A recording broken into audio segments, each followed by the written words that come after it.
শুরু হয়েছে প্রোগ্রামিং বিশ্বকাপ খ্যাত ইন্টারন্যাশনাল কলেজিয়েট প্রোগ্রামিং কন্টেস্ট। বিশ্বের সবচেয়ে মর্যাদাপূর্ণ এই প্রতিযোগিতায় অংশ নিচ্ছেন দেশের 148টি বিশ্ববিদ্যালয়ের 308টি দলে 924 জন প্রতিযোগী।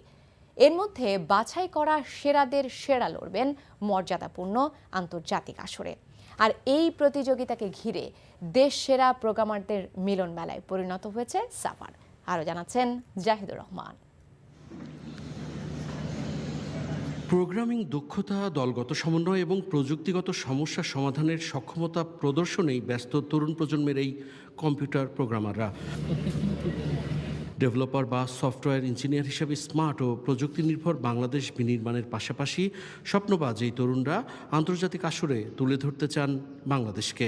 এই ইভেন্টের মাধ্যমে আমার মনে হয় আমাদের অনেক বড় সুযোগ, অনেক ভালো কিছু করার আশা নিয়ে আমরা যাচ্ছি এবং অনেক ভালো একটা এক্সপিরিয়েন্স নিয়ে এখান থেকে যাচ্ছি। আমার মেইনলি যে টার্গেট সেটা হচ্ছে গুগল বা মাইক্রোসফটে একটা পজিশন ক্রিয়েট করা। ড্যাফোডিল বিশ্ববিদ্যালয়ের স্বাধীনতা সম্মেলন কেন্দ্রে অনুষ্ঠিত এই প্রতিযোগিতায় অংশগ্রহণকারীদের চোখে মুখে ছিল আগামী দিনের স্বপ্ন। প্রথম পর্বে অংশগ্রহণকারী 2500টি দলের 7500 প্রতিযোগীর মধ্যে শনিবার অংশ নেন 918 জন, যাদের মধ্য থেকে বের হয়ে আসবে আগামী দিনের বিশ্বসেরা প্রযুক্তিবিদ।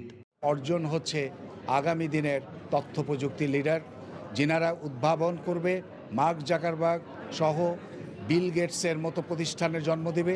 এই বাংলাদেশ একদিন তথ্য প্রযুক্তির একেবারে সূতিকাগারে পরিণত হবে। আমাদের এই ছাত্রদের যে এই দক্ষতা, তথ্য প্রযুক্তির দক্ষতা, এর ফলে আমাদের আর বিদেশি বিশেষজ্ঞ প্রয়োজন হবে না। আমাদের ছেলেমেয়েরা আমাদের দেশে যে সফটওয়্যার প্রয়োজন সেই সফটওয়্যার তারা নিজেরা ডেভেলপ করতে পারবে। প্রতিযোগিতায় শীর্ষস্থানীয় 10টি বিশ্ববিদ্যালয় এবং প্রথম 3টি দল ও শীর্ষস্থানীয় নারী দলকে নগদ অর্থ পুরস্কার ও সনদপত্র দেয়া হবে। আর প্রথম স্থান বিজয়ী দল অংশ নেবে 2025 সালে অনুষ্ঠেয় ICPCর আন্তর্জাতিক আসরে। Zahidur Rahman, NTV news, Savar, Dhaka.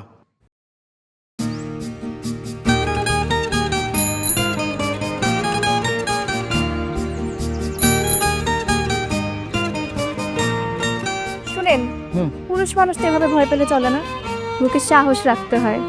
যা বলবেন সোজা সাপটা বলবেন।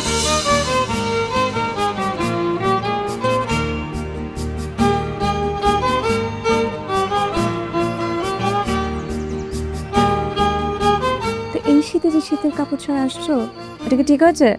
তোমাকে দেখার পর থেকে আমার জীবন থেকে শীত, গ্রীষ্ম, বর্ষা সব চলে গেছে, শুধুমাত্র তুমি আছো।